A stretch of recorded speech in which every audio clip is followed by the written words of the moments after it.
my business literally dropped 80% of its revenue. And I was like, oh my gosh, what did I do wrong? And I started really beating myself up like, oh, how could you have been so dumb? What did you do? And just an old behavior. And it's like, wait a minute. This is happening to other people. So don't be so self-centered that you think you're the only one it's happening to. And so I had to step back, regroup, and decide, what do I really want to do? And it was a perfect opportunity to just have a clean whiteboard and say, okay. This is the Healthy Lifestyle Solutions podcast, and I'm your host, Maya Acosta. If you're willing to go with me, together we can discover how simple lifestyle choices can help improve our quality of life. Let's get started. All right, friends, welcome back to another episode. Today, we are thrilled to have Kathleen Gage as our guest. Kathleen is a highly seasoned business consultant, keynote speaker, author, and marketing strategist, along with visibility mentor. With a background in broadcast media that began in the mid-'80s, Kathleen has podcasted on both sides of the mic over 1,000 times and is the author of over 20 books. She's a founder of Vegan Visibility, a marketing and visibility consulting company dedicated to healthy living, compassion for animals, and kindness to the planet. Having worked in a wide array of industries, Kathleen is committed to helping those in the vegan, plant-based, and green industries to gain visibility, influence, and revenues aligned with their passions and life work. As always, the full bio and the links for each of my guests can be found on the website, healthylifestylesolutions.org. And welcome, Kathleen. Thank you. It is so great to be here. Well, I'm excited. It's a pleasure for me to have you on the show, actually, and to finally sit down and have a conversation. I know who you are, and I actually listened to a lot of your episodes during the pandemic because I was aware that you were you sort of had to, like a lot of people, pivot. That's an overused word, but a lot of people had to pivot, and you sort of focus on helping people to get on podcasts and get their word and their message out when it comes to books that they produce. Before we get there, I'd love to learn more about your journey towards becoming vegan and how this change influenced your work as a consultant, speaker, and author. Thank you for asking. Yes, actually, it was around 2018, September of 2018. I was dealing with a lot of inflammation. I had gained a lot of weight just because, in life, you go through things that you have the yo-yoing. And I was looking for a solution to get rid of inflammation. So I did a lot of research and I came across Eat to Live. I came across just different resources that indicated that if I gave up meat and dairy, that I would get rid of the inflammation. And I thought, okay, I'll give it 7 days.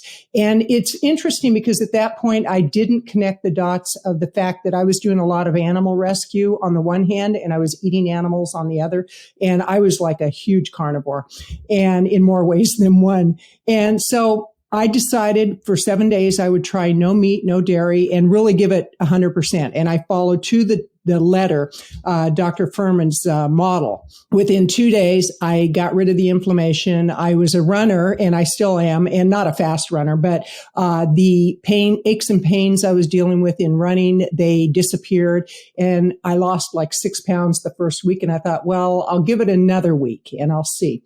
And so I gave it another week, again, lost some weight, and I wasn't even trying. That was the amazing thing. And I was feeling great, had more vitality, and I still didn't consider myself a vegan at that point. I didn't want to be a vegan because as far as I was concerned, vegans were crazy. They were extreme. They were radical. They were forcing their beliefs on others because I didn't understand what being a vegan meant. About 6 months into my journey, I actually was at the grocery store and I had watched a lot of documentaries and I had read a lot of books, blog posts, things of that nature. And while at the grocery store, I was going by the meat department and I literally stopped in my tracks and I could feel the pain and suffering. It was just the most bizarre experience. And I actually started crying because I thought, what have I been doing all these years? I was so disassociated from the connection between compassion to animals and eating animals. And it was in that moment that I identified as a vegan. Now, that's been an interesting journey because one of the things I realized when I considered myself a plant-based eater, whole food, plant-based eater. I was very clean in my eating. When I identified as a vegan, further into the journey, I found myself going into junk food, vegan junk food. And so I really got this epiphany of like, it's not just being plant-based. It's not just being vegan. It's the combination of the two that keeps me on the straight and narrow. So it's been nearly 5 years, and I have to tell you, it's changed everything in my life. I have much more compassion for animals. My business, I've had my business almost 30 years. And at about the 28-year mark, I decided that I wanted to work with vegan businesses. Once I identified as vegan, I wanted to work with businesses that are on a mission to be compassionate to the animals, save the environment, and be healthy. And so I made some big changes, and COVID helped me with that. It was like the whole shutdown kind of forced my hand on a few things, like, do I retire? Because I was 64 when I went plant-based, and I'm going to be 69 in a couple of months. And with that, it's like, should I retire? And I thought, well, if I retire, I'm going to still do the things I do. So I may as well make money at it. And I decided to focus on the vegan market. And at first I was, wondering, was that the best decision? I was cautioned it was a mistake because it's not a big enough market. And I have to tell you, it was the best choice that I ever made because my business is booming now. Wow. I'm really impressed. Before we touch on that vegan visibility, because I'd love to hear more about that, I want to go back a little bit to when you were talking about your story. Question, when you were doing animal rescue, were you rescuing and fostering animals on your property, or what did that look like? Yeah, mostly rescuing, and we have 5 acres in Oregon, and mostly it was just rescuing, if a dog would show up on our property, because we're in an area where people tend to dump animals. All of our animals. We have 3 horses, 2 dogs, a cat, and 2 chickens. And the chickens are rescues. The cat is a rescue. The 2 dogs are rescues. And over the 16, 17 years that I've lived here, we've rescued quite a few. And we went through a period where we fostered some horses. And it's interesting because people don't realize how abused horses can be. And in a lot of backcountry areas, they do backyard breeding with horses, with dogs, with cats, whatever they may do, and they don't take care of them. And oftentimes the horses that we've rescued have been near dead. And so we got 2 foster horses a few years ago. There were some fires going on, and we put them on our property, and for 3 months we took care of them, and they went from being almost dead to where they thrived in a very short period of time. That's beautiful. I don't know too much about horses, so I appreciate you just bringing that up. There was an incident here in the Dallas area of a teenager who went into a rancher's property and stole 2 horses and put them on a trailer and had an accident, and the horses died. Oh. And Kathleen, I couldn't watch the footage. I could not watch it. It's just so heartbreaking. Anything that happens to animals nowadays, I'm just too sensitive to that. And we know that a lot of animals right now, post-COVID, are now being dumped because people are going back to work. They probably lost interest in their animals. I don't know. But you hear of a lot of shelters now being very full. Definitely. Well, actually, in our area for the last few years, we've had a lot of fires, and during the summer season, and the animals, they're displaced animals, so the shelters got really overrun, and it's been happening in a lot of areas with floods, fires, tornadoes, whatever it may be. And oftentimes people don't think of the animals when those kind of tragedies go on, and we have to take care of the animals. Remember the floods in, I think it was North Carolina, and all the pigs that were left to drown? I just don't even like to talk about these things because it's just... It breaks my heart. It's so interesting because early on when I switched my eating and my lifestyle, I did watch a lot of that footage because it really ingrained in me the importance of not eating animals. And now it's like, I don't need to see it because I know what goes on. And occasionally, I'll see something that grabs my attention, and it's like, ooh, I don't know that I want to see that because I'm living in a way now that I'm being responsible around my compassion to animals. Absolutely. Yes. You also touched on the fact that when you made the change initially, you made healthier changes initially and saw improvements. And then you kind of focus on the vegan products in the grocery stores, which I also did. And I often share that on the podcast. It's important to talk about that because we make the mistake I don't want to say that I got lazy. I just was very busy. And I thought, well, these products are vegan in the freezer of the grocery store. And that first year I gained weight, and it sounds like you were kind of on the similar path. And then I realized, you know what? I don't think I'm doing this right. And I went back to the books. And so I'd love to learn, how have you been able to simplify this way of living? Well, that is such a great question, because I think we can live in a state of denial of oh, well, I'm being vegan, so I'm doing the right thing.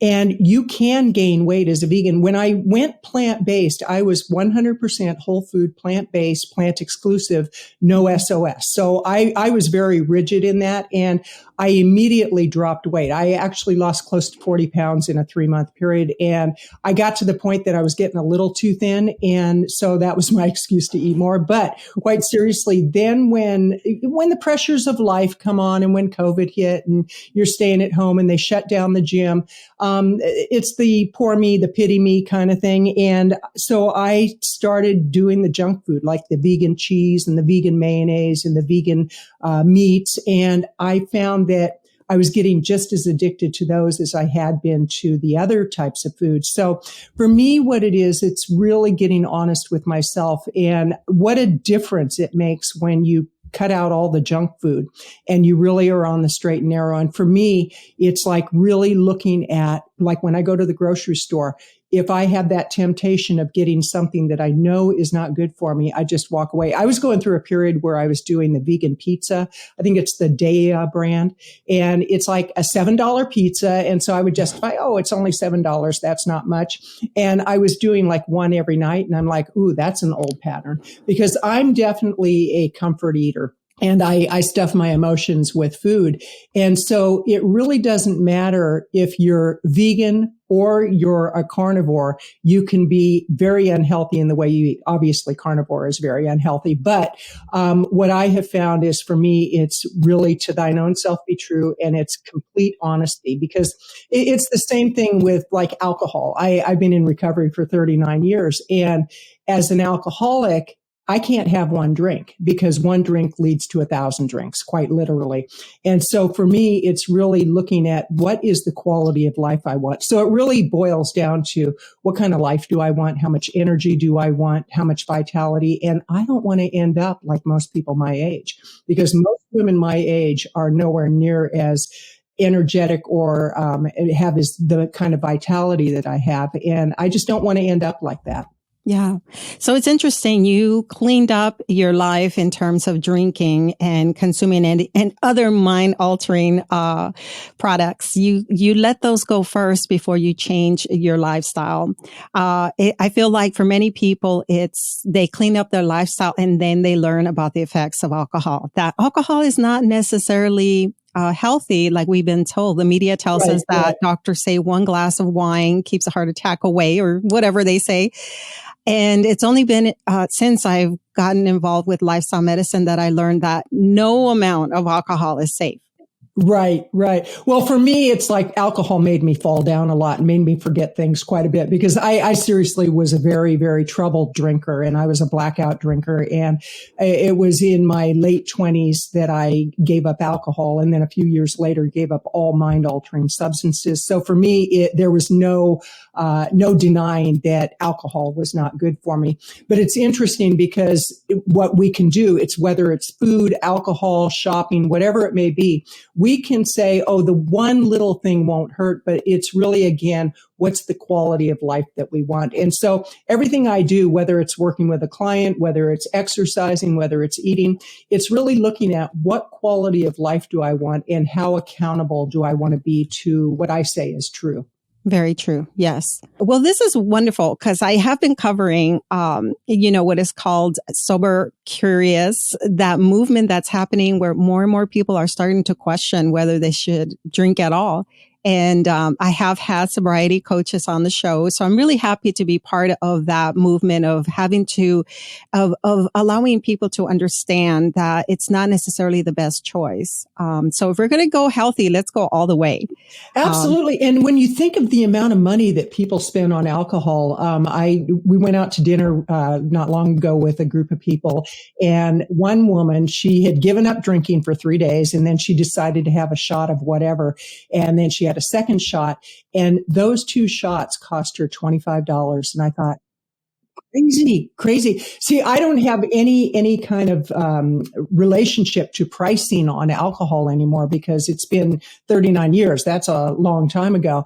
And so I can only imagine how much I would be spending on alcohol if I was drinking today. And it's the same with cigarettes. I tend to be very obsessive about whatever I do. And so I may as well be obsessive about enjoying life. But I was a smoker at one point, and I was a 3-pack a day smoker, and I quit 30 years ago.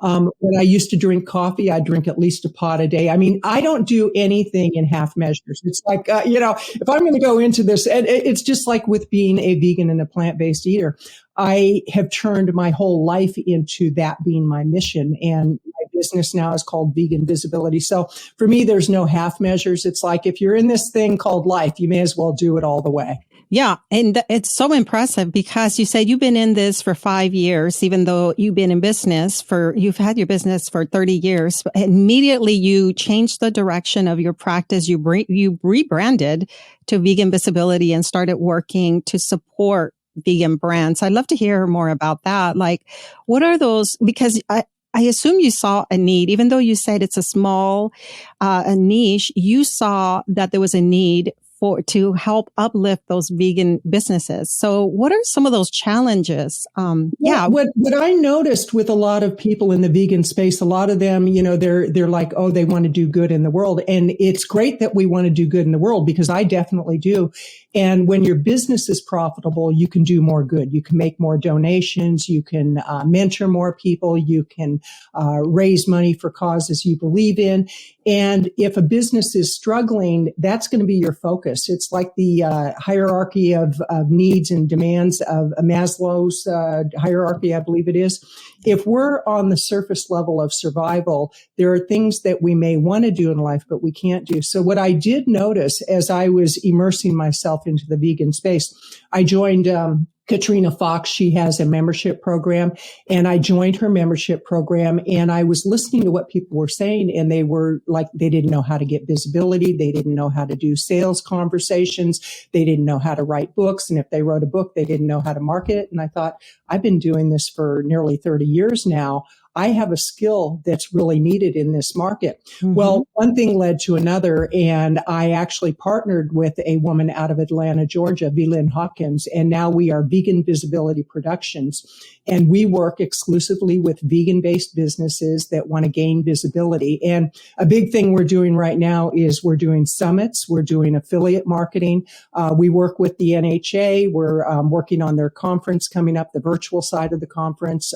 We work with very established vegans who just need that visibility. And it's amazing because a lot of people have been doing what they've been doing for a while, but they haven't monetized. And they think monetization is a dirty word. It's like, oh no, it's a beautiful word. And if you do it the right way. So the thing that I love is working with people who are willing to lay a foundation so that they can optimize their opportunities. Mm-hmm. Yes. And, it's interesting. We're also meeting more and more vegan entrepreneurs. And we find that while they may be passionate about developing a product, say even a vegan yogurt to put in the local markets, the business aspect of what they're doing is not necessarily there present. Not everybody goes to school to study business. And so you come in and you help them to put everything in place so that they can have that visibility. What are some of those? Yeah. What are some of those challenges, like in terms of gaining the visibility and the recognition in the market? You help in some ways, you said, to monetize them. Well, one thing is to be willing to be visible. And I want to take a step back before I share what the big challenges are. When I first became a vegan, I actually went through the T. Colin Campbell, E. Cornell University certification. And I really thought that I was going to become a nutritionist. It's like, oh, well, this is the obvious answer. And what I found is I have very little patience on teaching people how to eat. It's like, just, here, read this book. That's it. That's all you need to do. So that wasn't really going to go anywhere for me, but I really enjoyed the course, and I'm glad that I actually got certified. And what I realized is my passion is marketing. My passion is sales. My passion is business building.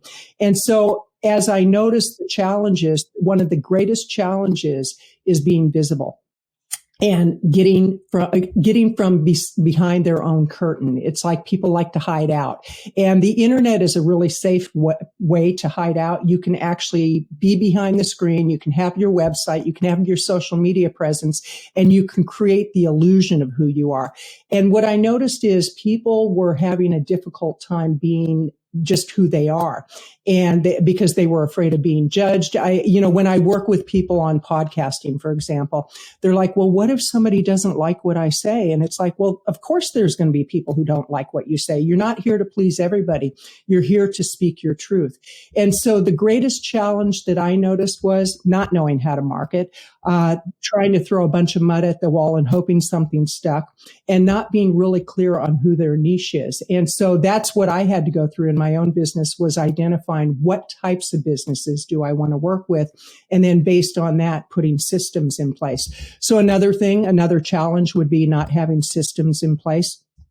And a big one is not treating a business like a business. Like solo entrepreneurs, oftentimes they mix their personal funds with their business funds, and they don't treat it like a business. So there's so many challenges that are we could talk about, but the bottom line is if you run a business, you have to treat it like a business. If you run an organization, you have to realize the organization does need funding, and you do need to pay people for their expertise to help you grow your business. Yeah. I love your energy and what you're about. That's why, I was saying during the pandemic, I was binge listening to you. And because you talk like an entrepreneur, you bring people together to brainstorm these ideas. My husband, Riz, recently joined a mastermind, which we can bring up yours if you'd like, but joined a mastermind because he's also in the business of acquiring other businesses and helping them grow and all that. He's in that mind space now. And it's all about, and I've heard you say, it's about who you surround yourself by. So it's not just developing a product or a service and then hoping that it'll sell. It's about coming together with peers, with people that can lift you and feed you and energize you so that all of you can thrive together. You just hit on some really important points, Maya. Thank you for that, because being around people who will raise us up and really force us to raise our own standard is really important. And in the years that I've had my business, I've invested in mentors and masterminds. And I remember with one mentor, I was kind of at a stuck place in my business, and we were doing okay. We had a multiple six-figure business, so we were doing good, but I was stuck and I needed just a reboot. And I actually hired a mentor for 4 hours of her time. And I paid close to $16,000 for 4 hours of her time. And people were like, you're nuts. You're crazy.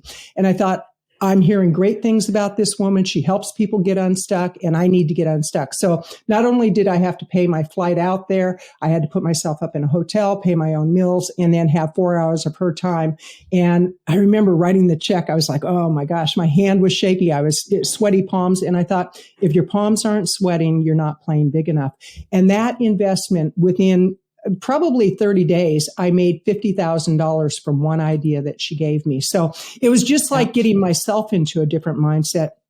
And I've belonged to masterminds. I was in Brendan Burchard's mastermind. I've been in some of the top digital marketers' masterminds. And these are masterminds that you pay to be in. And I've had people say, why would you spend that kind of money? And it's like, if you're going to ask clients to pay you, you have to be willing to invest. Mm-hmm. And also it's that whole surrounding yourself with people who are at a higher level that will force you to either raise your own level up, or you're going to go and find a different group of people that you feel more comfortable with. So business is meant to be uncomfortable at times, but it's about looking at why you're being uncomfortable and what do you need to do to become comfortable, and then take yourself to the next level. And I'll give you a great example. V. Lynn and I, we've set a goal, and we've made a public declaration of this. We're both going to be 70 in 2024, I guess it is. And by that time, we want to have a 7-figure business together. We are combining our skill sets, our expertise, our experience, and we're saying, okay, 7 figures by 70.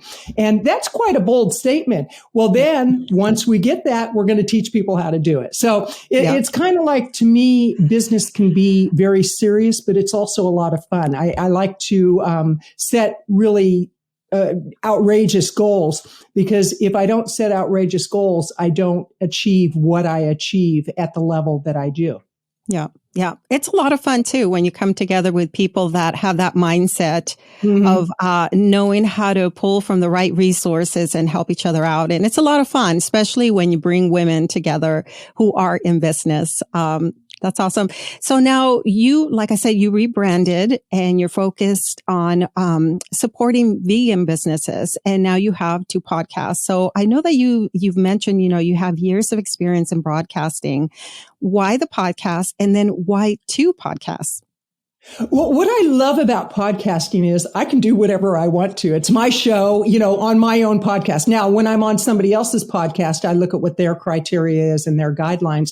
And if it fits, then I'm going to have a great time. If it's not a fit, then I'm probably not going to go on their show. But what I really love about podcasting is you can put your perspective, your point of view out to the market, and there will be people that appreciate what you have to say and other people who don't.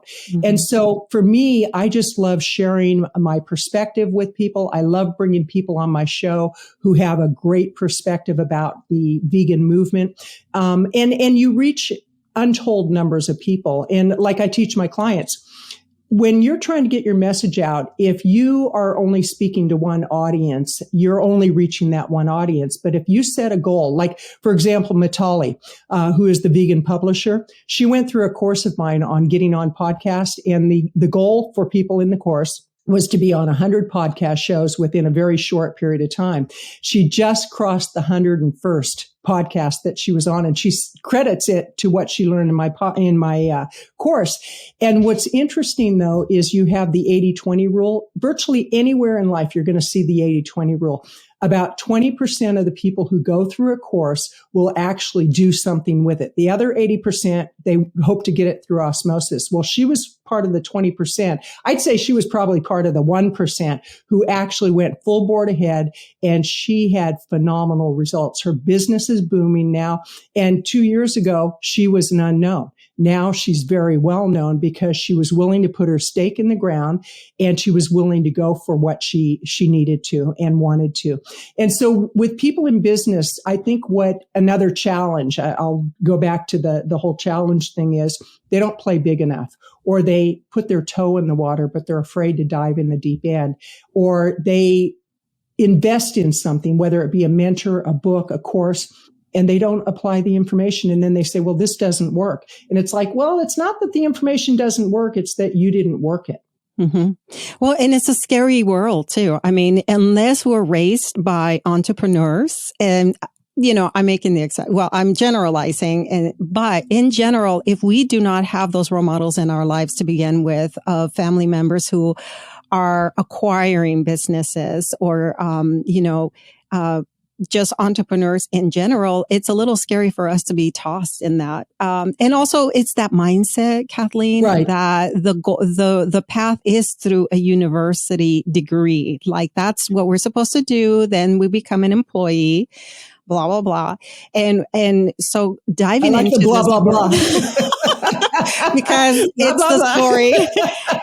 It's the story that we've been told. And to break away from that, to say, wait a minute, I am a creator. I can create, I can set the rules, I can acquire whatever I want. And it's just a matter of now coming together with the right people. That's why absolutely, I love the idea of masterminds, of paying for a mentor, a coach, somebody, because you're going directly to the source that's going to help you, rather than having to learn everything on your own, because it's huge.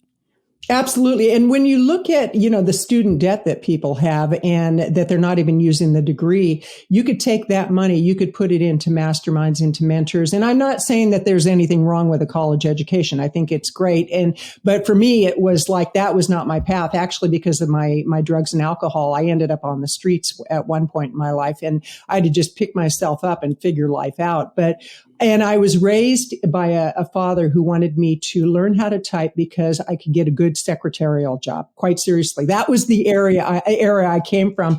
And women certainly weren't going to start their own business. And what's interesting is myself and my two sisters were all entrepreneurs, and we weren't raised by an entrepreneurial mindset. My mom was a stay-at-home mom and great mom, but she never went out and did anything outside the home. She never even learned how to drive, which is really interesting. But my one sister, she had a teddy bear shop that was very, very successful in a small town in Oregon. My other sister is a fine artist, and she came into her own. She's always been an artist, but she came into her own in her 60s, and now she's out there crushing it. She's 70, I think she's 70, and she is doing phenomenally well. And myself, it's like I just found my path that I enjoy promoting things and marketing, and one thing led to another, and I ended up having my business. Yeah, wonderful. So question, I don't know if you're interested or if you're going to the Vegan Women's Summit, but I haven't gone in the past, but this year I know someone locally who said you need to be there. Are you going? I don't have that on my schedule. And I'll tell you, I actually gave up traveling just because I'm not afraid of COVID. It's just because of the craziness of travel. They cancel flights so much. And so I didn't put that on my list of where I wanted to travel, but I am going to the NHA conference. Yeah. Tell us about that. You recently hosted us. Yes. Please let our listeners know that how you're supporting NHA, and you had myself and Riz on the show, on the podcast. You're the producer. Yourself and your partner, V. Lynn, are the producers of the NHA podcast. So tell us about that. Yes, we are. And she takes care of the newsletter. We produce the podcast, and now we're working with the NHA on their conference on the virtual side. So pretty soon we'll be announcing ticket sales for the virtual event, and it's going to be phenomenal. But the NHA, for people who don't know, is the National Health Association. They're coming up on their 75th anniversary, and they were the first organization that was all about plant exclusive and the no SOS. Phenomenal organization. And one of the things that they have, one of their initiatives this year is to get more visibility. And that's why they brought us on board to work with them. But they've got all the luminaries are involved with the NHA.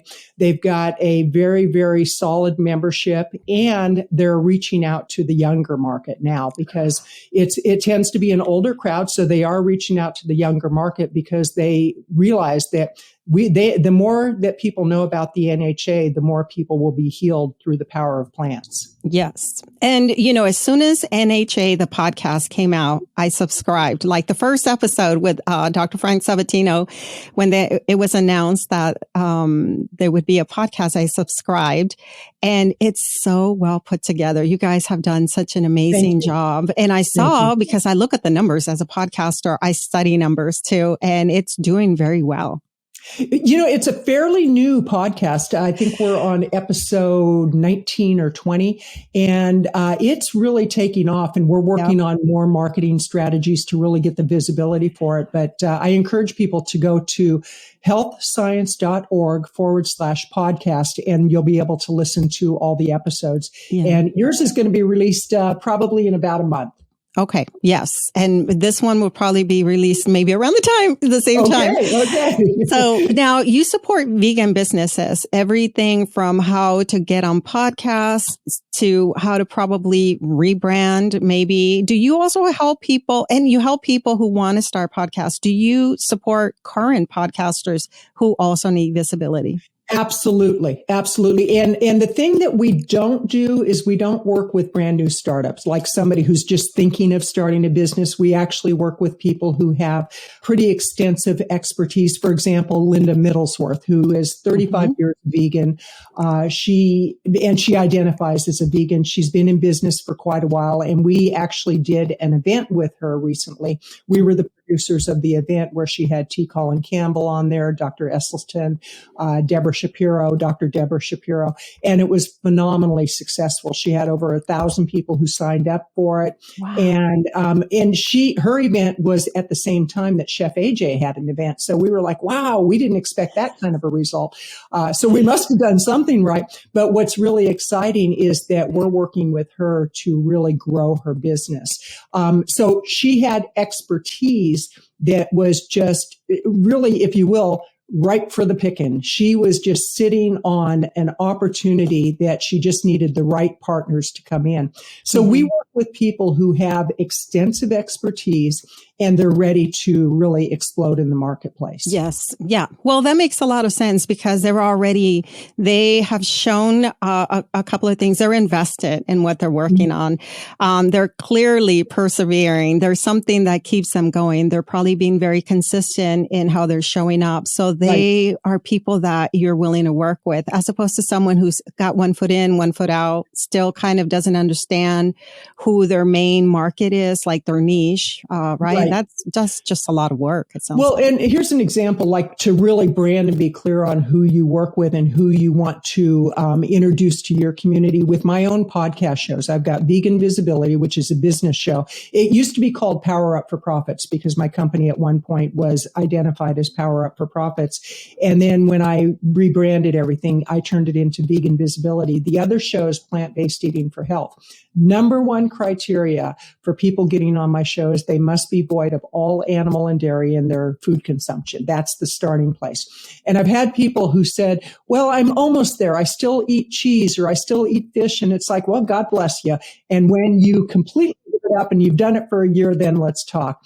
And that's just my branding. And I've had people say, well, that's not fair. And it's like, but it's my show. So as the host, I can brand it any way that I want to. And that's one of the things that we do with our clients is really helping them to set boundaries and parameters for their business. Mm-hmm. Yeah.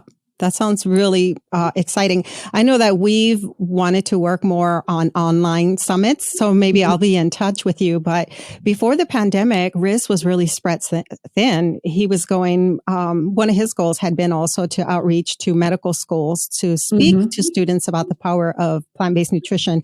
And I remember in Dallas, we were just traveling from one place to the other. It was exhausting. And that was in 2019. And I said to him, we got to find a better way to do this. Maybe we'll start doing it by Zoom. And sure enough, the pandemic hits and everybody's on Zoom. Yeah. For a lot of people, it really forced their hand to make decisions and to streamline what they were doing. And so for me, I've been in digital marketing for well over 20 years. So it wasn't that big of a leap. And that's why it was a great opportunity for me to completely rebrand and say, okay, I'm going to let go of what's not working. And I'll tell you, 2020 was a tough year for my business. Over the years, I've generated millions of dollars. And in that particular year, my business literally dropped 80% of its revenue. And I was like, oh my gosh, what did I do wrong? And I started really beating myself up like, oh, how could you have been so dumb? What did you do? And just an old behavior. And it's like, wait a minute. This is happening to other people. So don't be so self-centered that you think you're the only one it's happening to. And so I had to step back, regroup, and decide, what do I really want to do? And it was a perfect opportunity to just have a clean whiteboard and say, okay, what do I want to create and what do I need to do to get there? And that's the big thing that I want to emphasize to people. It's not about an overnight success in anything. It's like you're taking what you have and you're laying a foundation and you have a systemized approach to what you're going after. And this is, again, going back to the challenges where I see people fall short, is they try something and they hope that one thing is going to be the end all be all. It's not one thing that's going to do it. And this is how we really work with our clients, is to get them to understand one opportunity opens up other opportunities. And years ago, I actually had a rescue dog that had been a puppy mill breeder dog. She was about 10 years old when she ended up on our property. complete mess. She had tumors. She was almost blind in both her eyes. She had rotted out teeth. I mean, this poor thing, the abuse she must have gone through and how many litters that she had. We thought we were going to have to put her down, and they did some blood work, and they said, all things considered, she's actually in pretty good shape. So we had some work done on her, had her tumors removed, dental work and all that, kind of crazy. And I thought, why don't I do a crowdfunding to see if I can raise money to offset the cost? And what I did is I created a digital product, and I said, we're raising money for this dog named Delaney. We called her From Dumpster to Diva Delaney. And I said, I'm giving you something in return. I'm not just asking you to give me money. So I created a product. It was how to market a Kindle book. And not only did I more than pay for her surgeries and all the work we had done on her, I was able to donate a few $1,000s to a nonprofit. That one opportunity, just by doing a crowdfunding, I was seen by somebody in the pet industry who had been following me for a while. They asked me to speak at a conference. That one conference generated a substantial amount of business. That led to other opportunities, which led to other opportunities. And the whole idea that I really want to emphasize with people is there's not one thing that will make you successful. You want to look at where you're at now, what was the road that led up to that? Because a lot of people, they think, well, I have to have the success right now. And if they don't get an instant result, they think they failed. Well, no, what other opportunities has that opened up?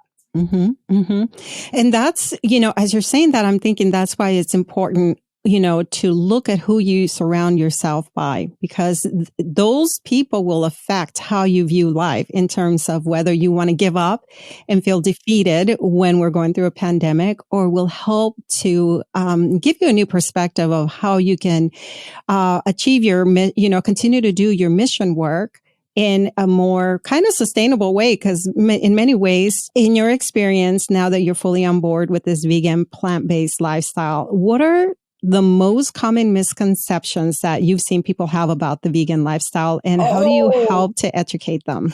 I love that question. I love that. Well, one is that we force our views on other people. And that is so far removed from the truth. It's like, I'll give you a great example. I have a life partner who is a wife. Okay. We've been together 33 years. We just go about our life, live our life. We own a home. We have our property. We do our life. And it's interesting because years past, if you would say, oh, I have a life partner, people would go, you're forcing your lifestyle on us. And it's like, no, we're just living our life. And it's the same with being vegan, that you mention the word vegan and people just kind of lose it on you, and they say, don't force your lifestyle on me. It's like, I'm not, but it just happens that that's who I am. And one of the things I've learned to do in a sense is kind of tone it down, because the word vegan can be a trigger. Plant-based is not that much of a trigger. I was at the grocery store last night, and this woman mentioned to somebody else she has high blood pressure, and I'm really sick. I've got high blood pressure. My doctor said I have to eat better. And I said, would you mind if I gave you a recommendation? And she goes, no, that'd be great. I said, there's a great book called Eat to Live by Dr. Joel Fuhrman, and I recommend you read it and apply that. And she said, I just heard about that book. And I said, well, it's the universe telling you your time is up. It's time to start eating healthy. Yes. And we had a great conversation, and never once did I say I was vegan. I said, I've eliminated all animal and dairy from my diet, and I got to tell you, I am so healthy. And she goes, you look healthy. And so we were able to engage in a conversation. But the misconception is that we force our life on others. Now, of course, there are the people that tend to be radical, and God bless them, because we need the radicals. But as a general rule, most of us are just living our life. And if we mention something that makes people look at their own behaviors, that's when they say we're forcing our lifestyle. Another misconception is that we're going to die without meat. We need that protein.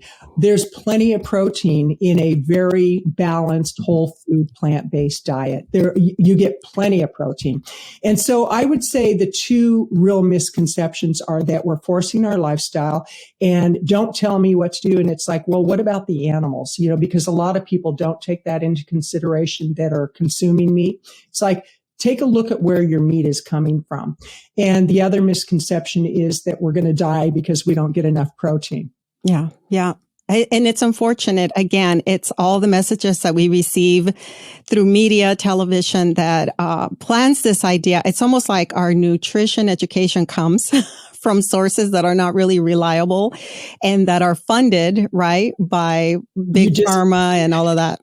We could spend hours on that, because what I've invited people to do is actually watch TV, watch the commercials, and notice, first of all, they have a fast food restaurant. Right after that, they have an antacid pill commercial. Mm-hmm. And we're being conditioned. I mean, and people go, "Oh, I'm not being conditioned." It's like, actually we are.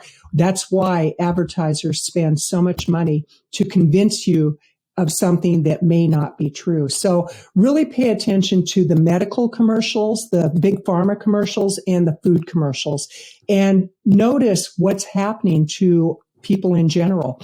Obesity is out of control. Children are getting obesity. Children are getting diseases that used to be just very rare in adults. And now it's common. You can go to any grocery store, even a Whole Food store, and you see the number of people who are obviously very unhealthy.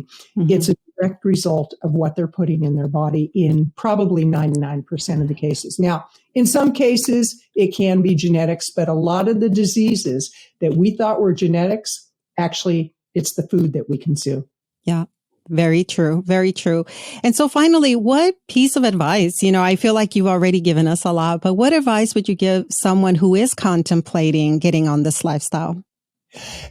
Thank you for asking that question. I would say the number one piece of advice is ask yourself, what quality of life do you want? How do you want to feel? And what's the legacy you want to leave behind? Do you want to be somebody that your kids and your grandkids remembered as an active person and somebody who really enjoyed life, or somebody who was depressed, who had no energy, and who sat and watched TV all evening long after a hard day at work?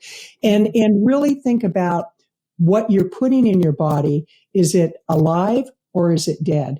Because any animal product that you put in your body, you're putting death in your body. And energetically, what we consume is what we're going to put out in the world. So my advice also is really value today. Recently, we lost my mother-in-law, and it was a big loss in the family.